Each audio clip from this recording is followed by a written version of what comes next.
The Y Zone, where we talk about life and rights.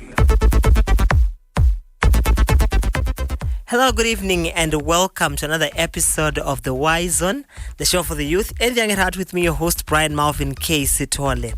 Some say the experiences that we go through are there to serve as learning opportunities, not only for ourselves, but for others as well. And tonight, I am excited to be joined by a young person who has decided to allow his experiences to be a learning experience, not only for him, but for others, through a book that he has written. He is no stranger to the Y Zone. He has been here before because he's a philanthropist, since he is the founder of World Changers Organization, an organization that is offering free sanitary wear to women in different parts of the country. He is none other than Mr. Kundai Masache. Kundai, good evening, and welcome to Zifm and to the Y Zone. Good evening, Kwama Brian. It's good to be here. It's great to have you as well. It's been a while. Hey, the last time that we had a conversation, we're coming from Cholocho. We'd given some sanitary pads to some students that side. So what have you been up to since then?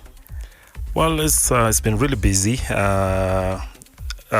thank God that on the 9th of November last year, we were recognized by the Dutch Embassy as gender champions for 2022. And we were awarded a small grant that will actually help us move forward as an organization. So that's what has been going on with the World Change Organization. And on my personal space and time, I've been working on a book that is called Hope, A Letter to My Unborn Child. All right, and well done, and special mention to the Dutch Embassy for that grant that they've given to you. But let's get onto the book. A letter to my unborn child. Maybe or what. Let's talk about the title before we even get into what inspired the book. Why the unborn child? Well, I'm turning 25 this year, so the thought of becoming a father is one that creeps in my mind every time. So the thought of becoming a father is sort of helped me to become in a space where I can think, okay, I'm becoming 25 soon, and I'm going to be a father maybe sooner than you know. Okay. So I was thinking of a way to prepare myself as a man and a father. All right. So this book is not just for the potential readers, but it's also a message that you're sending to yourself, right? From what you've just said. Yes, it's a message that I'm sending to my unborn child and to everyone else who is in the same space as I am, and everyone else who's looking to be inspired. Well, now let's talk about, you've mentioned the issue of inspiration. What inspired you? What made you decide that, I think it's high time I write a book? Was at 25, we are thinking of Nyadze Kungwa, making money and all that. And there you are thinking, let me write a book. Why? What made you decide to write a book? Well, all my life I've always wanted to tell my story.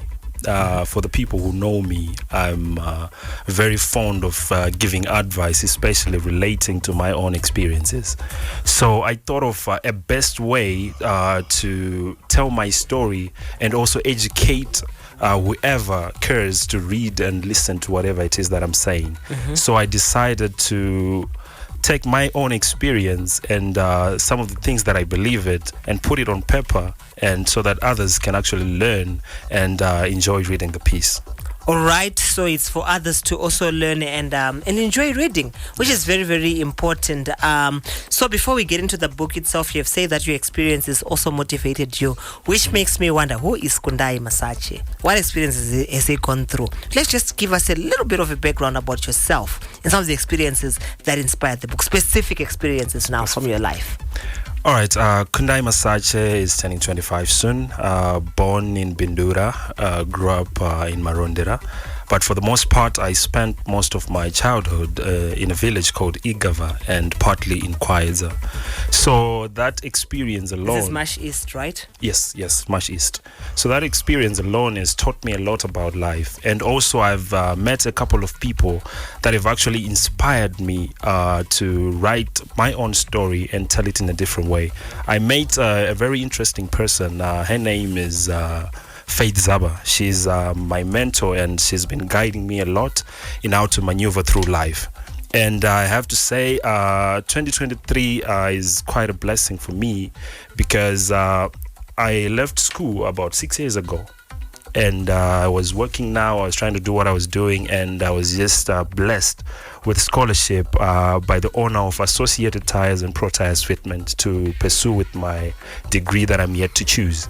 So it's been quite a blessing. It's been a life full of hope, a life full of resilience. I had to go through a lot, some of which, if you are to buy the book, you read about it and learn a lot about Kundai and a lot about life and some of the things that I've never shared before. You know, what's interesting is that you've mentioned that you spent a lot of your childhood in Igava as well as Kwayeza, which is in Marondera. And also having traveled with you and you were doing some of your philanthropy work, you chose these places, some of the first places that you visited. Why is it important for young people to always remember the places where they grew up and also try to contribute in their small ways? Because I know you are not somebody who has a lot. But from the little that you have, you decided, let me go back and help children at Igava and Kwayeza to also have access to sanitary ware. Why is it important for young people to also do that? Well, it is very important to plant a seed of kindness in everyone's heart, especially young people, because the society we live in right now is sort of not really sensitive of some of the issues that are going on, especially in remote rural areas.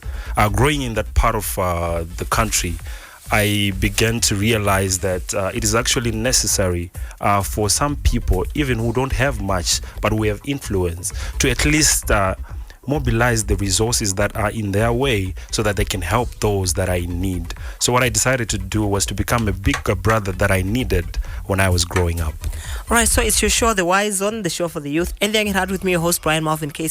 And tonight I am joined by Kundai Masache, a young philanthropist who has also written a book titled Hope, a letter to my unborn child. And we're going to be talking a bit about the book. But before we do that, I have to play this song that was sang by King Holly, who is also a supporter of World Changers organization that is led by Kundai himself. He has written this song and it will also speak to us as young people. And when we come back, we're going to delve into Kundai's book, find out what it's about and also how it can inspire us as young people. So for now, let's sit back, relax and enjoy the sounds of King Holly with his song that we're going to listen to. Sit back, relax and enjoy. It's your show, The Wise On, with me, your host, Brian Marvin K. We'll be right back.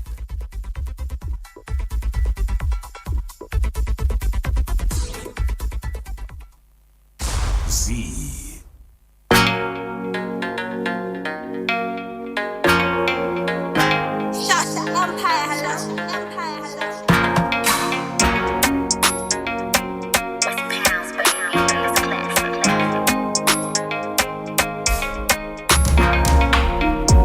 Dora mandi chikakata, bora meri no kwito makata, vakashura ingoti papata, vachasu soma narova marata, anondi pasima ndiye mukuru, anondi pasima ndiye puru, anondi pasima ndiye mukuru, akane Simba, Neuturu, and it's a fava, muchas como tendo, but it's a fava, muchas como tendo, but it's fava, muchas como tendo, but it's a fava, muchas como tendo.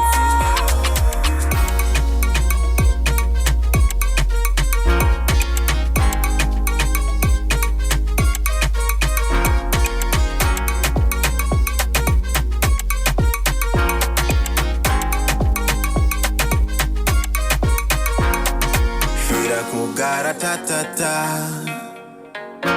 tika shanda ticha zora bata kufamba ne pata pata kurara hope mujarata asi anondipa simba ndiye mukuru anondipa simba ndive buru anondipa simba ndiye mukuru akandipa simba neuturu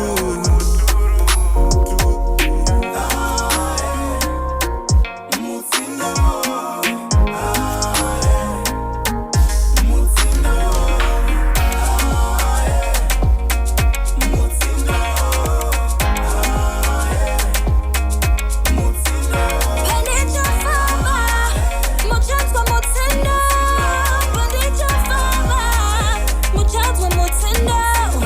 Pandita Fama. Muchanswa Mutsindo. Pandita Fama. Muchanswa Mutsindo.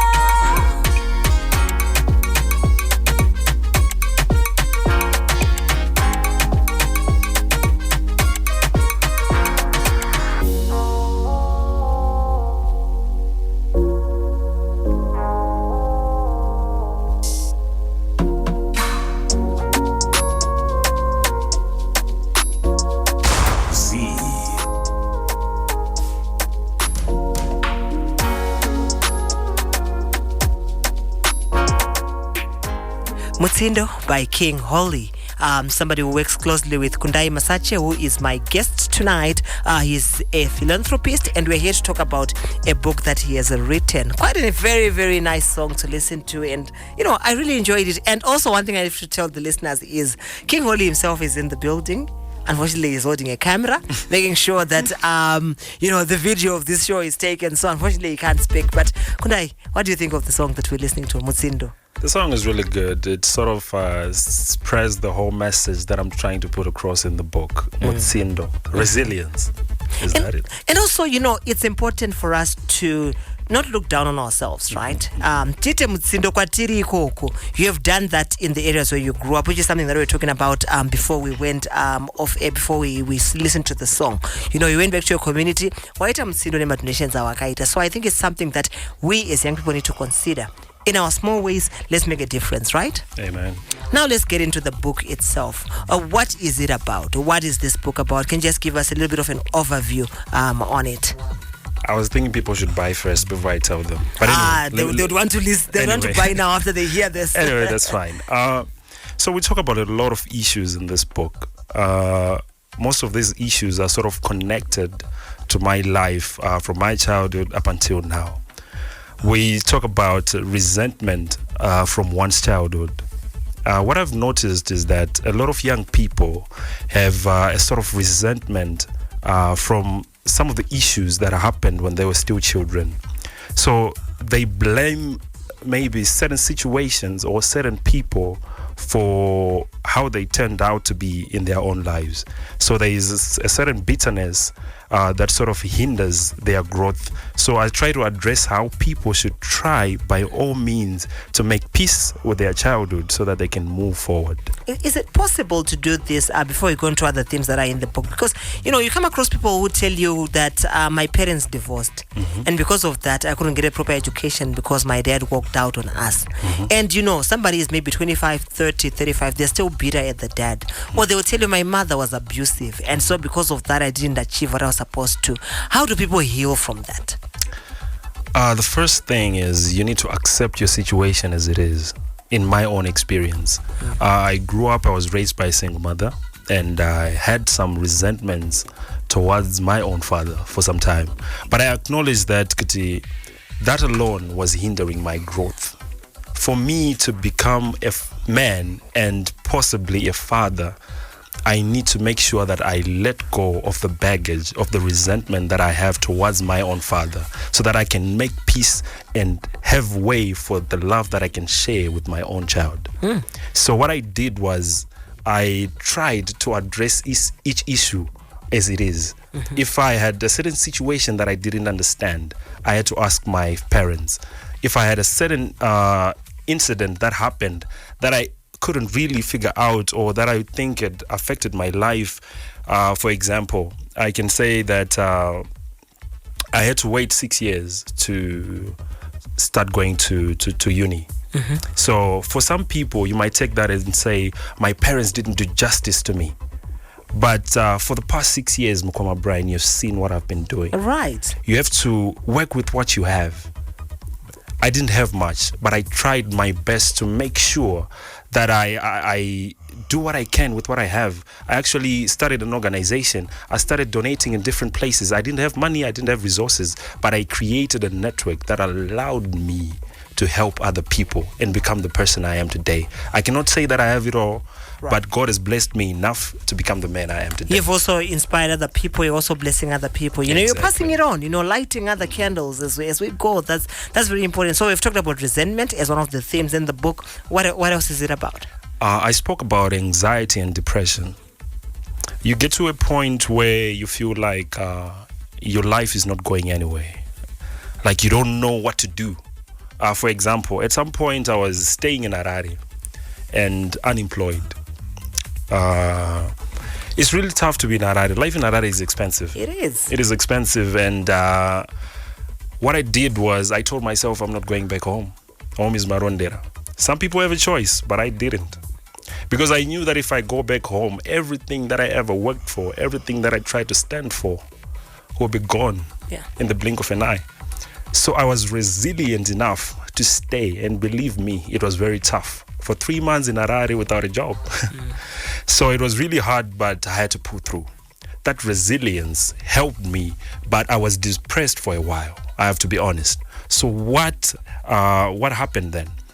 I've noticed that if you have a certain level of achievement that you have, you become sort of enclosed, and you don't want to expose your weakness. You don't want people to know what you're dealing with, because you have people who look up to you. If I go to my sister and tell her that my life is not well, she looks up to me. Already, I've destroyed a part of her that she believes in. So you begin to fight things alone. And I've noticed in so many African societies that anxiety and depression is looked upon as something that is, a person dealing with it is weak. Especially when it happens to a man as well. Exactly. So if I tell someone that I'm depressed, I cannot. If you tell a friend that you're depressed right now, I'm Dara. What's going on? Come on, let's just drink and have some fun, and it'll be okay. So you see now people trying to take countermeasures and abusing drugs. But I decided to do something positive. I decided to stand for a bigger purpose, to give back to my community, to exercise random acts of kindness, to give my life meaning and purpose. And that actually helped me to have a story I can tell my child one day. To have a story that I can tell someone and someone can be inspired.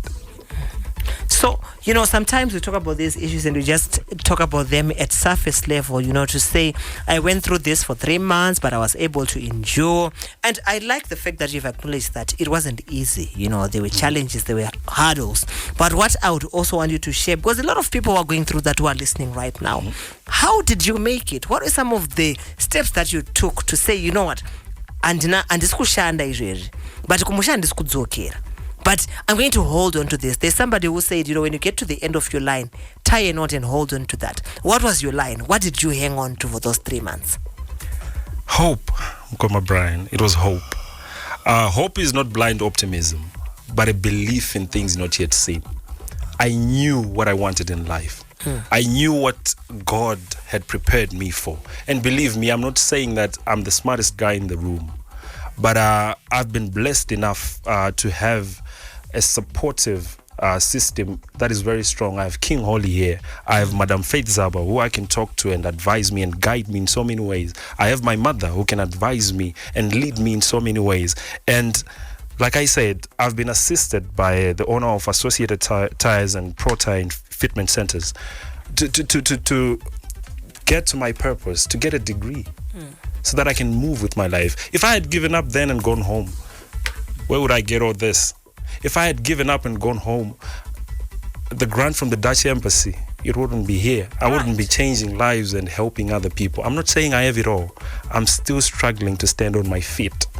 But in this space of time that I've been strong and resilient, God has placed so many people in my way who have helped me to get to where I am today. All right, I am writing now. So second lesson. Let's make use of our networks, right? Let's share what we're going through, especially as men, because we find it very difficult to share experiences, to say, you know what, just this what Kundai has said. It's very difficult for you to come and say, I'm struggling with this. We expect women to say that. I'm depressed. For a man, it's something that we can't say. So it's important that we talk about experience that we're going through. Apart from the two, resilience, anxiety, what else does the book touch on? The book speaks on change. There are two kinds of change. The change that we are prepared for and the type of change that catches us off guard. Right now we can plan to say we are moving to Marondera, we are starting a project. Right? There are unforeseen circumstances that are there that may influence a certain change. We prepared for something. but we do not know what the future holds. So that sort of change, you can actually handle it. But there's a sort of change, I'm going to work right now, and tomorrow I'm laid off. There's a certain change that you are living with your father today, and tomorrow he decides to leave. That's change you're not prepared for. That's the kind of change that will affect you so bad that it will take time for you to stand again on your feet. So I addressed all those issues and steps to take on one, to embrace change and learn from it. All right, so it's important that we take change and embrace it. There's a message here from a listener who says, "Hello there, Brian. I'm loving today's show. Inspired by the story he is sharing. I really understand him, and I almost went through the same route, but I believe God will always make a way for us. I'm happy for my brother that he stands and he student achieved despite the challenges. I can't wait to read the book. It is Raj Tate, that boy, who is saying, you know what, they're inspired by your story. How do you feel when you come across people like this who listen to your story and they're inspired by it? It's a blessing to be able to tell a story that people care enough to listen to. There are stories that are unsaid. There are people who have gone through the worst, some of which that is actually worse than mine, and who have achieved and thrived through that situation. So in this book, I did not only share my story. I spoke about a lot of stories of different people who are dealing with different things, but they still try to thrive, and with hope, they make it in life. So anything else that is touched on in the book that you haven't shared? You've talked about resilience, you've talked about anxiety, you've also talked about dealing with change. What else does the book touch on? It sounds like it's an encyclopedia. I can't believe it's one book that you've written. All right, the book really touches on hope. Like, that's the main theme, that is hope.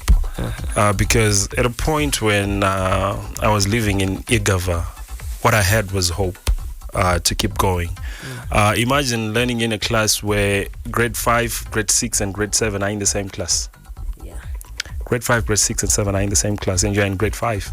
You're still getting the first position in grade 5 when there's grade 5, 6 and 7, because you know what you want to achieve in life. You're trying by all means to get there, but you know my situation and my circumstance does not allow me to be there. That's where I spoke about fate and destiny. Fate is what we are born into, and destiny is what we choose for ourselves. Because we cannot choose the family we are born into. We cannot choose the situation that we are born into, but we can work our way and try to create an environment that allows us to get to where we want to be. So I'm not saying that I was smart enough or I've made smart decisions to get myself to where I am. I struggle a lot, and I know that I'm going to struggle a lot, but I've been blessed enough to understand that I need to ask for help when I feel that I need help. All right, there are two words that keep coming out as you speak. First one is God, and then the other one is blessed. Looks like religion has played quite a big role in your life. How can young people also, lynch on religion, hold on to it and make sure that it gets them going. It's the fuel that they need to go through each day. Whenever you speak of religion, young people run away. But we need to make it a habit for people to understand that everything is centered on God. Whatever it is that we are doing, we are not that smart, we are not that brilliant. It's by the grace of God. Me being here talking to you, Mkoma Brian, is by the grace of God. In 2005, Daifudza Mombe, I was herding cattle, my grandfather's cattle. I had hopes bigger than life. But right now I'm here on radio, people listening to me. Yeah. And they're waiting to buy the book. And on the hottest radio in town. On the hottest radio in town. Right. My station, your station. So I can safely say that God is wonderful. God has played his part. Today, I had a meeting with the owner of Associated Tires and Pro Tire Fitment Centers, and we were planning my future. It's by the grace of God. I do not deserve to sit in the same room with that person. But by the grace of God, I've been here, and God is working his way. I'm not perfect. I don't have it all. But so far, where I am, I wasn't there 5 years ago. So as we start to sum up, there's something that you mentioned earlier on. That a lot of young people are losing hope, and as a result, they are resorting to drugs and substance abuse.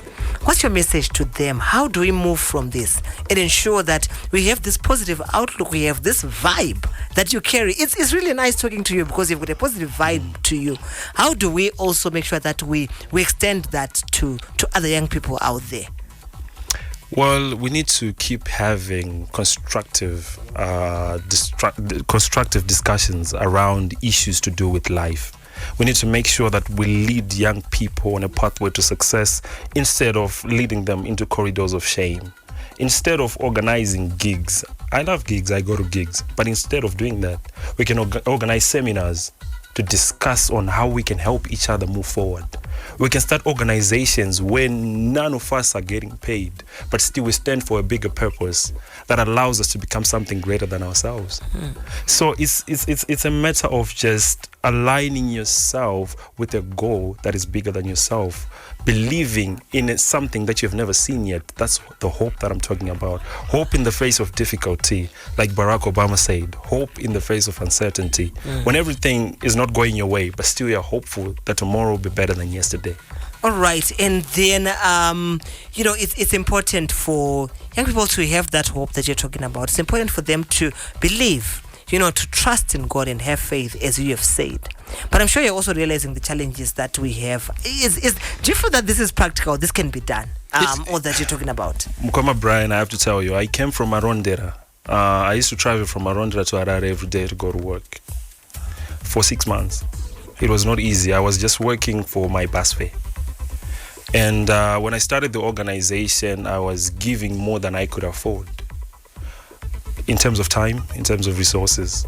But God is great. God is wonderful. He will bless you. He will lead the right people in your way so that they can position you where you're supposed to be. So it's just a matter of patience, a matter of hope, a matter of believing in God and God's grace. And it will all come to you. Not at your time, right? But in God's time. Right, in God's time. That's key to the discussion. That sometimes you want things to happen tomorrow, but they won't happen tomorrow. They'll happen a week later. So it's important for us to be patient. And what are your parting shots? I can't believe you've been doing for 30 minutes. It's been a great show, and I hope we'll continue this conversation even Bachabuda book. True. By the way, when is the launch? What's happening? How do people get the book? The launch is on the 29th of July 2023, just 3 days after my 25th birthday. And people can get in touch on 0776 519 499. One more time? I'll repeat, 776 519 499, or Kundai Masache on Twitter, Facebook, and Instagram. All right, and your parting shots? My parting shots. I would like to say that be hopeful and pray and trust the process.